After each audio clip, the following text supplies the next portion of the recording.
जिंदाबाद। अब मुझे आ जाओ सामने तेरा एक दफा इंतखाब है, तू ठीक है मैं मुसलमान आ जाओ।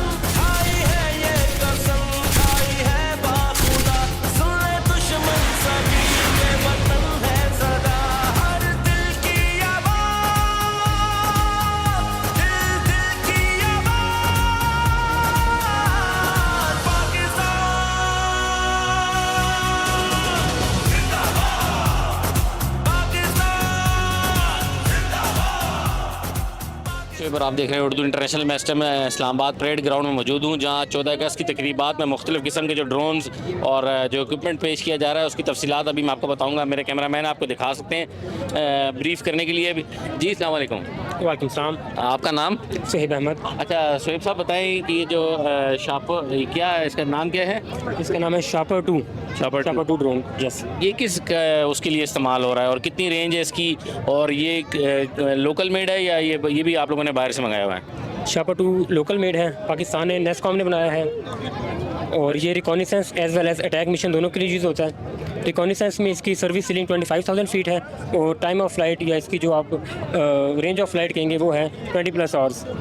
और अटैकिंग मोड में इसकी सर्विस सीलिंग 22,000 फीट है, और इसमें इसकी जो टाइम ऑफ फ्लाइट है वो 12+ आवर्स है। ये 4 वेपन कैरी कर सकता है।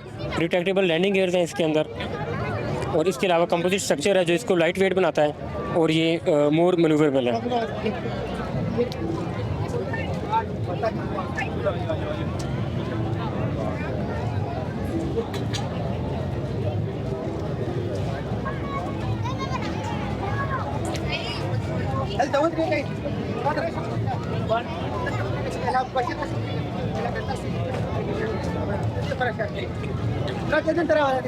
जी इस टाइम जो आपको मैं दिखा सकता हूँ ये अल-फतेह-1 मिज़ाइल है, जो कि सन 2000 में लॉन्च किया गया था। 7500 मिलीमीटर बताई जा रही। वेट जो है इसका तकरीबन 2600 kg है, और इसकी जो रेंज है वो तकरीबन 350 से 400 किलोमीटर की रेंज में से बताया जा रहा है। और मेरे कैमरामैन इसकी बाकी तफसीलात आपको दिखा रहे होंगे। इसकी जो रेंज बताई जा रही है दायरा कार वो तकरीबन 100 से 150 किलोमीटर हदफ है, और करीबी दुश्मन की तनसीबात और जंगी मराकज़ पर जी है। और लॉन्च प्लेटफार्म इसका ग्राउंड लॉन्च है, मतलब ग्राउंड से इसको लॉन्च किया जाता है। बाकी इसको तकरीबन 800-900 किलोमीटर पे, मेरा तो शोभा नहीं है, मैं तो गाली पड़ा है यहाँ से ना। नहीं चले अच्छा है। ये मैक 7 लिखा है, यानी तकरीबन 700 किलोमीटर पर आवर, तो ये सब सोनिक है, और वो वाले जो थे वो सब सोनिक नहीं थे, लो स्पीड थे, तो ये हाई स्पीड है।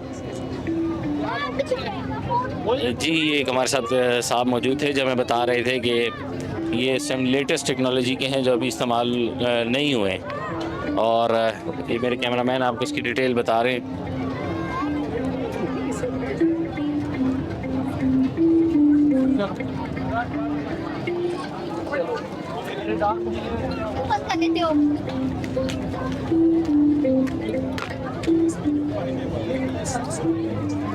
इस टाइम लेटेस्ट मिसाइल बताया जा रहा है कि ये बिल्कुल इस टाइम एक लेटेस्ट टेक्नोलॉजी है जो कि अल-फतेह-4 के नाम से चालू हुआ है।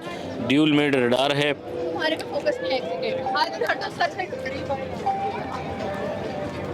जी इस टाइम ये आप मेरे पीछे स्क्रीन पर आप देख सकते हैं ये मुख्तलिफ़ किस्म की ये रडार्स के बारे में, और ये जो मुख्तलिफ़ आपके फ़तेह-1, फ़तेह-2 और फ़तेह-3 और फ़तेह-4 की जो डिटेल बताई जा रही थी, इसी तरह रडार जैमिंग सिस्टम के बारे में भी ये स्क्रीन पर दिखाया जा रहा था कि किस तरह रडार्स को जाम किया जाता है, और ड्रोन जैमिंग सिस्टम भी अपने दिखा रहे थे। मुख्तलिफ़ किस्म की टेक्नोलॉजी है जो कि पाकिस्तान ने इस दफ़ा बुनियाद मखसूस में भी इस्तेमाल की है। और ये जो लेटेस्ट टेक्नोलॉजी है फ़तेह-4, ये पहली दफ़ा कल 13 अगस्त को यहाँ नुमाइश में पेश की गई है, जिसकी 750 300 किलोमीटर रेंज बताई जा रही है और 300 किलोमीटर वार हेड ले जाने की खसूसियात हैं। इसी तरह मुख्तलिफ़ किस्म की ये जो आपको अभी मेरे कैमरामैन दिखा रहे हैं कि पीछे ड्रोन जो कि जिसकी वो दिखाई जा रही है कि कितने 1x 2x और 4x इसकी जो जूमिंग रेंज है वो कैमरे की वो बता रहे हैं। नाज़रीन को बताना चाहेंगे कि लोकल मेड है या ये लोकल मेड है, टोटली लोकल मेड है। ये इसका एक एक चीज़ जो है ना पाकिस्तान की है और अपने हाथ से इंडिजीनियस। और इसका ख़ास तौर पे नाम ये इसीलिए रखा गया अलबतार के। हाँ जी, ये नबी पाक सल्लल्लाहु अलैहि वसल्लम की तलवार मुबारक के नाम पे रखा।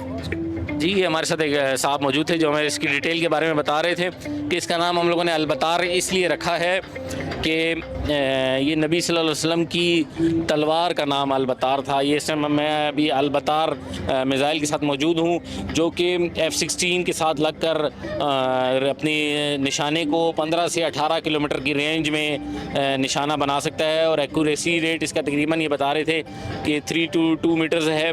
और इसका स्पेशली नाम इसलिए अलबतार रखा गया है कि नबी सल्लल्लाहु अलैहि वसल्लम की जो तलवार थी ये उनके नाम पर अलबतार इसका नाम रखा गया है। मैं आयरक नामी एक इसके साथ मौजूद हूँ जिसकी रेंज जो बताई जा रही है 100 किलोमीटर है। जी अस्सलाम वालेकुम। जी वालेकुम अस्सलाम। आपका नाम? मैं सीनियर टेक्निकल ऑफिसर सफदर नवाज़ मलिक हूँ और मैं SPD से हूँ। अच्छा सफदर मलिक साहब, आप हमें बताएंगे कि आयरक के साथ आप जो खड़े हैं इसकी डिटेल बताएं और इसकी मुख्तलिफ़ खसूसियात जो हैं वो हमें हमारे नाज़रीन को बताएं। बेसिकली सर हम किट्स प्रोड्यूस करते हैं। ये जो आप वारहेड देख रहे हैं ना, ये कन्वेंशनल वारहेड्स थे, रवायती वारहेड्स से जो नियर टू एब्सोल्यूट हैं, यानी अपनी ज़िंदगी पूरी कर चुके थे। अच्छा, हमने बेसिकली क्या किया कि इनके ये जो किट प्रोड्यूस की है ना, ये ना सिर्फ इनको डिस्टिंग्विश करती है, इसकी रेंज बढ़ाती है, ये प्रिसाइज्ड हैं, वेल टारगेटेड हैं, एक्यूरेट हैं और अल्हम्दुलिल्लाह गाइडेड हैं। नान भाई, ये आपने एक ड्रोन जैमर पीछे लगाया हुआ है, ट्राइपॉड के ऊपर लगा हुआ है। ये किस ड्रोन को किस तरह जैम वो करता है, जैम करता है, कुछ हमारे नाज़रीन को बताइए। जितने कमर्शियल ड्रोन्स हैं ISM फ्रिक्वेंसीज में जो मौजूद काम करते हैं, ये उनको जैम करता है। बेसिकली उसका पर्पज़ ये है कि ये इलेक्ट्रोमैग्नेटिक वेव्स थ्रो करता है। उसके साथ क्या होता है कि उसके जो ड्रोन आ रहा है, इनकमिंग ड्रोन, उसकी तीनों फ्रिक्वेंसीज यानी कि उसका सैटेलाइट लिंक, उसका वीडियो लिंक और उसका कमांड लिंक वो जैम हो जाता है। उससे ड्रोन बिल्कुल ब्लाइंड हो जाता है और अल्टीमेटली वो नीचे बैठ जाता है अपनी जगह। मतलब ये टोटली आप उसको तीनों तरफ से उसको ब्लाइंड कर देते हैं इस जैमर से। आपने कुछ ड्रोन्स देखे होंगे जो कि बिल्कुल फ्री फॉल गिर रहे थे, वीडियोस में आपने देखे होंगे जो जी बिल्कुल ज़मीन की तरफ, तो वो इस तरह जैम किए गए हैं। उसके अलावा अभी हमारे ईस्टर्न बॉर्डर पे, वेस्टर्न बॉर्डर पे और नेवी के पास, एयरफोर्स के पास, FC के पास और पुलिस के पास ये गन मौजूद है। और जितने भी ड्रोन्स हैं, इंट्रूडर ड्रोन्स, टेररिस्ट ड्रोन्स, वो सारे के साथ जैम किया जाता है। ये पाकिस्तान में इसकी प्रोडक्शन हो रही है, हम नेस्कॉम से हैं और नेस्कॉम के अंदर इसकी प्रोडक्शन होती है और फिर हम अल्टीमेटली फोर्सेस के हवाले कर देते हैं। जी, ये जिस ड्रोन के बारे में मैं आपको बता रहा था, कह रहे थे कि नेस्कॉम में ही ये प्रोडक्शन हो रही है और ये रिसेंटली मार्के हक में भी इस्तेमाल हुए हैं ड्रोन। आइए चलते हैं और आगे बाकी चीज़ों के बारे में आपको बताता हूँ। ट्रैकिंग के लिए ड्रोन्स की जो स्मॉल स्केल बहुत स्मॉल ड्रोन्स होते हैं उनके लिए है कि उनको हम पकड़ लें, दूर से देख लें और डिटेक्ट कर लें, उनको ट्रैक कर लें और फिर इनकी मदद से ये होता है कि आपने जो एक्शन लेना होता है वो उसके बाद आप ले सकते हैं। मतलब ये बेसिकली ड्रोन को जैम्स करने के लिए टेक्नोलॉजी इस्तेमाल की है, ड्रोन को डिटेक्ट करने के लिए। सबसे पहले ड्रोन की डिटेक्शन बहुत ज़रूरी है। अच्छा, ये detection Unless you do not detect, you cannot jam actually, because at the far distances you cannot see with your naked eyes. तो अब आपको क्या होता है कि आपको कोई ऐसा सिस्टम चाहिए जो उसको दूर से देख सके, तो it is like an eye. तो जब आप उसको देख लेते हैं तो you tell that direction and the angles, bearing angles to some system जो उसको जैम कर सके। अब ये जो आपने रेडार एक लगाया है उसके बारे में कोई इन्फॉर्मेशन हमें देंगे? जी, ये पाकिस्तान का फर्स्ट इंडिजिनस रेडार है जो कि कम्प्लीटली लोकल तौर पे हमारी एफर्ट्स की बेस पे बना है। इस पर लास्ट मैनी ईयर्स से हम लोग एफर्ट्स कर रहे थे और डिफरेंट टेक्नोलॉजीज़ हमने एक्वायर की, उस पर एक्सेल किया। Then we are able in this position के हम अब इस पर इसको क्वालिफाई करवा रहे हैं।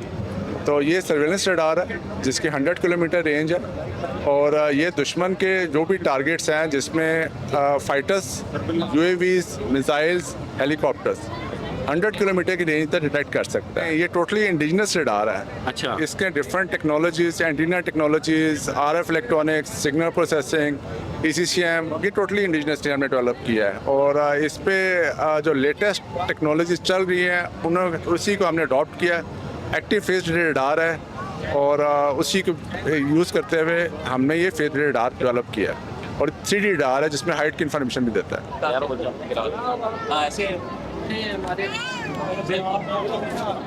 अच्छा सर, ये जो एक रडार के बारे में मौजूद है, इसके बारे में कोई इन्फॉर्मेशन हमारे नाज़रीन को दीजिए।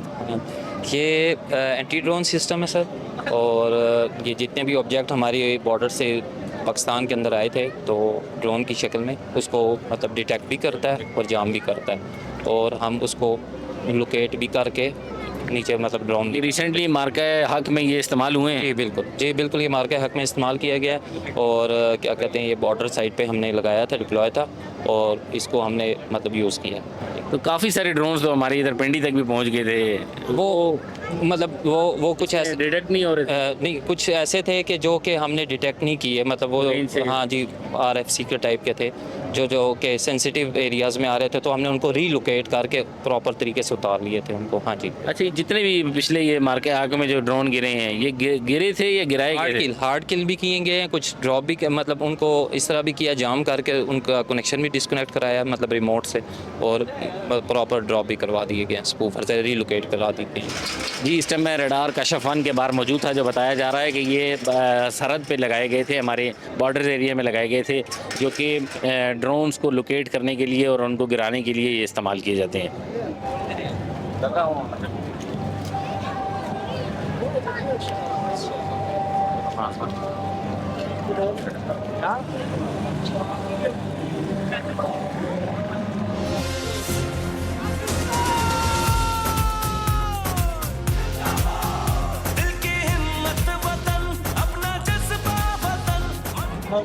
जी, इस समय पाकिस्तान नेवी के स्टॉल के बाहर, जो कि एक पाकिस्तान नेवी का एक वो लगा हुआ है, कैंप लगा है, जिसके बीच में मुख्तलिफ़ किस्म की इनकी इक्विपमेंट्स और इनके बहरी जहाज़ और इनकी जो प्रोटेक्शन फोर्स है वो इसमें तकरीबन मौजूद हैं, जो कि जिनके कुछ डमीज़ और वो दिखाए जा सकते हैं।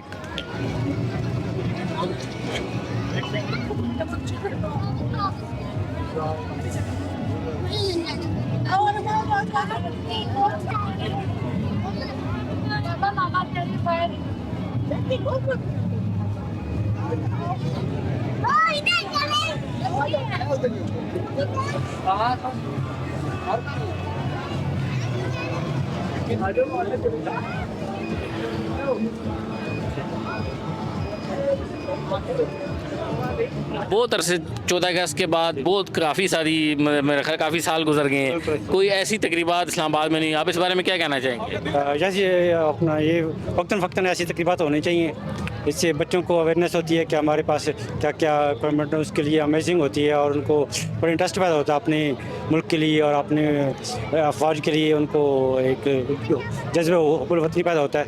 ख़ास तौर पे बड़े ईगर होते हैं मालूमात जानने में कि ये क्या चीज़ जंग कैसी होती है, डिफेंस कैसे करते हैं, तो ये उनको बड़ी हेल्पफुल होती है इन्फॉर्मेशन देने में। बल्कि हमारे ख्याल में, बल्कि मैंने भी अपनी उम्र में ये पहली जंग ही देखी है, तो इस जंग के बाद अब ज़्यादा प्राउडनेस फील हो रही है। आप इस बारे में क्या कहेंगे? बिल्कुल डेफिनेटली, इसमें एक बच्चे बड़े जोश जज्बे से उसको मना रहे हैं और उनके लिए खुशी कोई इंतहा नहीं है कि हमारा ये एक फतह का और हमारे लिए एक दुनिया में भी पाकिस्तान का एक नाम बन गया है और दुनिया वाले भी इस टाइम पाकिस्तान पाकिस्तान कह रहे हैं। इस बारे में आप क्या कहेंगे? यस तो पूरी दुनिया इसको मान रही है कि पाकिस्तान एक नाकाबिल तस्खीर क़ुव्वत है और इसको कोई अपना ऐसे मामूली से इसको कोई अपना नुकसान नहीं पहुंचा सकता बंदा। जी, ये हमारे साथ इनकी एक बेटी भी मौजूद है। जी, अस्सलाम वालेकुम। वालेकुम सलाम। बेटा, क्या नाम है आपका? गुफ्रा। अच्छा, उफ्रा, बताएं कि आप कैसा फील कर रही हैं आज 14 अगस्त को, और इससे पहले भी 14 अगस्त आपने कहीं देखी होंगी, क्या फ़र्क महसूस कर रही हैं?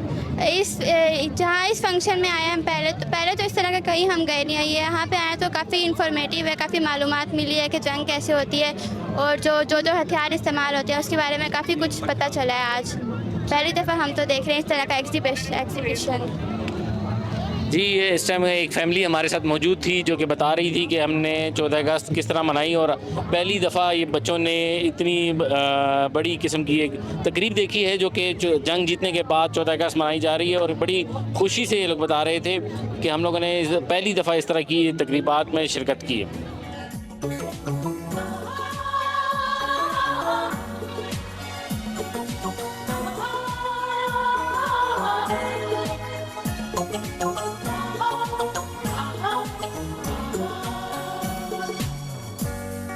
मुझे बहुत अच्छा लगा कि एडी हमारी एयर डिफेंस में इतनी अच्छी अच्छी चीज़ें हैं। जिंदाबाद अब मोदी और आ जाओ सामने तेरा एक दफा दफा में तू देखे मैं मुसलमान आ जा खोदियां पुत्र आ जा जितने भी हैं तेरा बेड़ा खड़ा कर देता था असा मुसलमान जाग रहे हैं साड़ी फौज जाग रही पाकिस्तान जिंदाबाद पाक फौज जिंदाबाद मोदी मुर्दाबाद मलिक बशीर साहब, ये आप इधर आए हैं और पाक फौज के नारे लगा रहे हैं, ये आज कैसा फील कर रहे हैं? पहली दफा दूसरी दफा बल्कि पाकिस्तान ने एक जंग जीती है माशाल्लाह। तो इस बारे में मेरा बाप भी फौजी था। अच्छा, हाँ मेरा बाप भी फौजी था 70वीं और दूरी के लिए 65वीं और लड़ाई मेरे वालिद लड़ी मैं तो की इतना था। तो ये जो मार्का हक हम लोगों ने जीती है अभी इस साल, माशाल्लाह माशाल्लाह।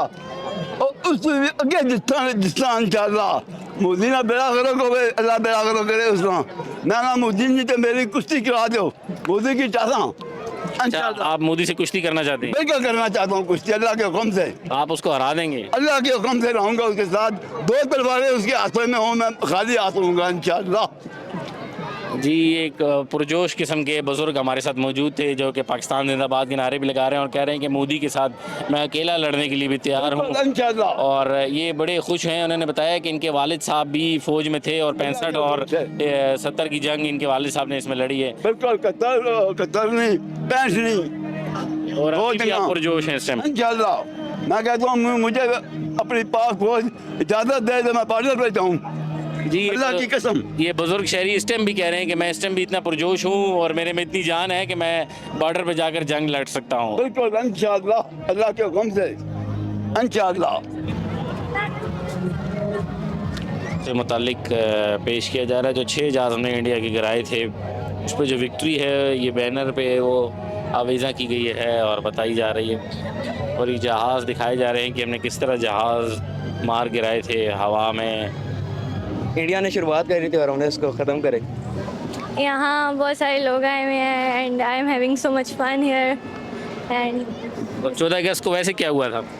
14 अगस्त को हमारा प्यारा पाकिस्तान आज़ाद हुआ था। अच्छा, और आपको पता है रिसेंटली एक जंग भी जीती है पाकिस्तान ने? जी, इंडिया के साथ। इंडिया के साथ, उस बारे में क्या कहना चाहेंगी? उस बारे में पाकिस्तान ने बहुत बहादुरी से लड़ा और राफेल को बहुत बुरी तरह से हराया। 3 राफेल गिराए थे। 3 राफेल गिराए थे। जी, एक बच्ची हमारे साथ मौजूद थी जो कि कह रही है कि मैं 14 अगस्त मना रही हूँ और पाकिस्तान आज के दिन आज़ाद हुआ था और 3 राफेल और तकरीबन 6 जहाज़ इंडिया के पाकिस्तान ने गिराए थे, उसको ये इंजॉय कर रही हैं इस टाइम इधर।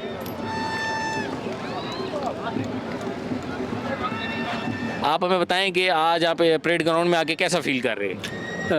ये मेरा बेटा है और इसकी पहली वो है आज़ादी है, मतलब 14 अगस्त ये 2 महीने का है। अच्छा। तो यहाँ पे हम बहुत इंजॉय कर रहे हैं।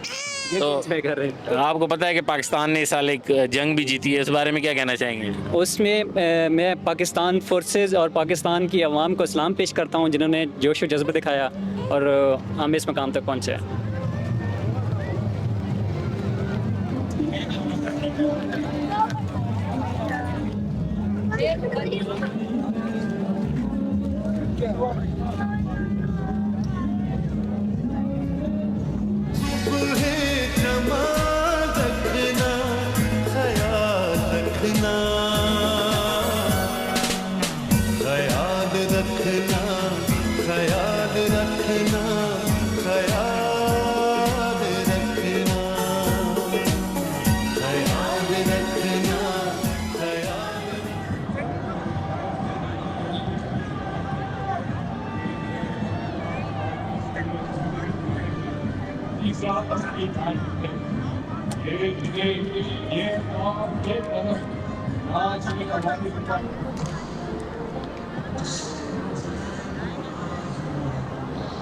जी, जैसा कि मैंने आज आपको इस्लामाबाद परेड ग्राउंड की सैर कराई जिसमें 14 अगस्त की तकरीबात बड़े पुरजोश तरीके से मनाई जा रही थी, जहां पर तमाम फोर्सेस के असलहा और रडार्स और ड्रोन वगैरह यहां पर मौजूद थे जो कि लोगों की नुमाइश लोगों को दिखाने के लिए यहां लाए गए थे।